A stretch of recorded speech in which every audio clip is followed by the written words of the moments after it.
I get young children, as young as 11, 12 years old, 13 years old, because of social media, they hear these statements all the time. And unfortunately, the media now is flooded with topics on sexuality from a very, very young age. So I get these questions asked, and I'm sure you as parents will as well. She says, or they say to me, what is a crush? I have a crush on so-and-so. Kids as young as grade 1 say, I have a crush on so-and-so. And today I even got asked by some young girls at the school, quite young, maybe 10, 11, 12 years old, what is a crush? Is it halal to have a crush? So let's first of all understand what is a crush in the English language in the Western society. What does it mean? So if you look up the dictionary, anything, the Oxford or the Merriam-Webster, or you look up the Cambridge or the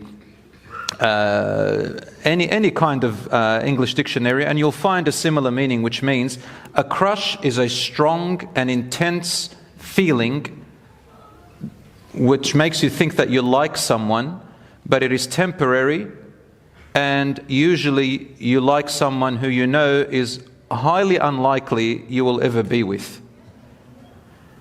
This thing called a crush can take you into seriously dangerous areas from an Islamic perspective and from an emotional, mental perspective. People with crushes can get obsessed with their crush. It can sometimes be a celebrity, religious or non-religious.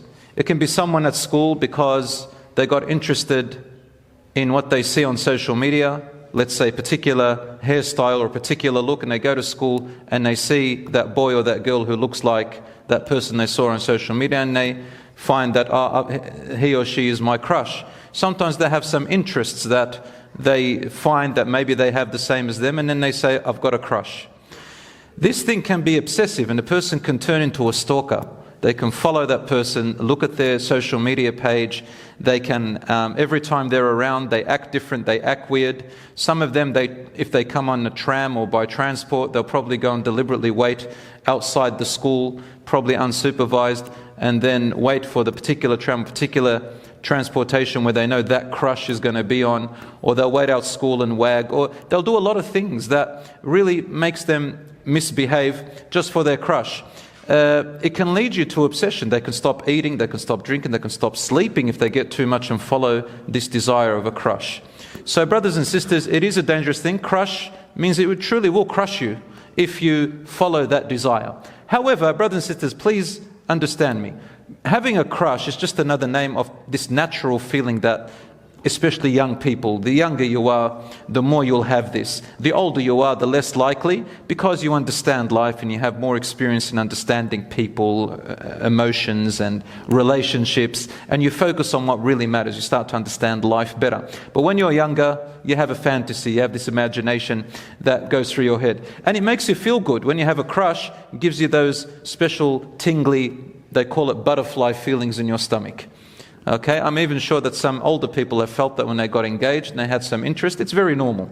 So these girls asked me, boys don't usually talk about it, but they even have crushes, they just don't know what to call it. Girls are very smart with wording, so they know what they're saying, and they, mashallah, they ask these questions. So having a crush is sometimes out of your control. It's just a feeling that comes to you. The community, your friends talk to you, what you see on social media affects you. And so you feel, oh, I like that boy, I like that girl. So that feeling, if it's out of your control and it just came to you, it's not a sin, it's not haram, but acting on it becomes haram, acting on it. So if you follow that feeling of crush, because it's kind of a romantic thing, right? I like that boy, I like that girl, romantically. And they think it's called love, but it's not love, right? And especially if they're very young, they're not ready for marriage. They don't know what marriage is, they don't know what relationships are. So they're exploring. We got to educate them, for parents to sit with their daughters and their sons, to tell them what is a crush, define it to them, tell them why it's not good to follow in that feeling in Islam, because it's going to make you, it's going to break your heart, it's going to hurt your feelings, it's not real, it's a fantasy, right? It's just something that doesn't really exist. And what happens is that it lasts for about a few weeks to 2 months, some people even to 4 months. These girls said, how long does it last? I said 6 months, just in case. And inshallah, it does go away. So these are, if you do feel something like that, brothers and sisters, I always advise my brothers and sisters this. Are you ready for marriage? Can you get married? Can you go and start the process and, meet the family and ask for her hand? And it doesn't have to be marriage straight away, but can you get engaged? Are you ready to meet people to get married? Are you old enough? Are you mature enough? If all the answers are no, then know that all you're doing is that you're torturing yourself if you follow the feelings of liking or having a crush. Okay? It'll go away and you will move on, but don't act on it because it can lead you to bad places. I have had these experiences with young people, past and present. I've been teaching for about, 16, 17 years. And I do a bit of counseling, student counseling. So these students do come to me, Muslims, and you always have this story, all the time, brothers and sisters. And I think parents should really start to learn about these terminologies and talk to their children about, and I dare to say it, the word sexuality, love, liking, relationships from a young age. Talk to them about puberty from the age of 9 or 10, even 8. For the girls especially, because they reach puberty before boys. Talk about these topics and let it be a normal topic that you as parents can talk with your children. Children, talk with your parents. Talk about your experiences. How did you meet their mum? How did you meet their dad? But, within reason. Let them talk to you rather than talking to someone else. I know a brother who I learnt this from. He says, I say to my daughter all the time, she is an angel. I even joke with her with cheap lines like, did it hurt when you fell from heaven because you're an angel? These cheap pick-up lines. He says them to his daughter, and his daughter says, come on, Dad, that's, you don't say stuff like that. But she became normalized to it, so that he said to me, because I know some other boys are going to come and use cheap lines to pick her up. So I'm going to beat them to it. And whenever they say it, she says, oh, my dad says those to me. My brother says that to me.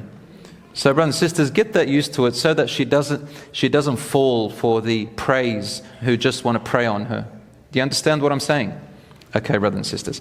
So I'm going to move on from this thing called crush. And by the way, love really comes after you've met somebody and you've lived together for a while. Marriage doesn't necessarily have to have intense love from the beginning. Marriage can build the love or can crush the love later on. It depends on how you build it, how you are there for each other.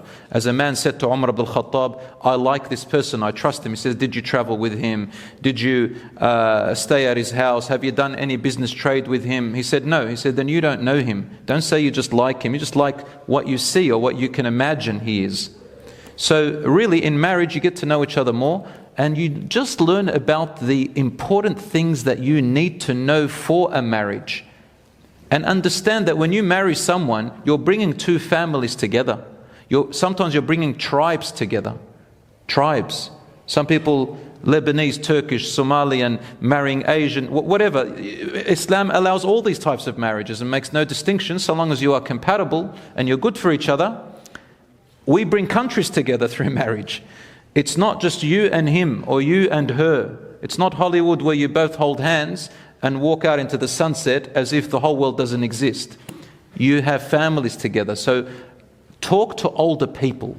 Talk to wise people. Talk to your parents. There's nothing wrong with saying to mum, what's a crush? I have a crush on this boy. Let her talk to you. Let dad talk to you. It's all right. Talk to older people so they can guide you and not just your little friends who are around you. Because in Arabic, the friend that you have at school or the friend that you have who's your same age, the only thing they can really do for you is just to lean on them, to hug them and cry, or just to talk and they say, oh, I'm here. But really they can't do much. They can't advise you more than what you know.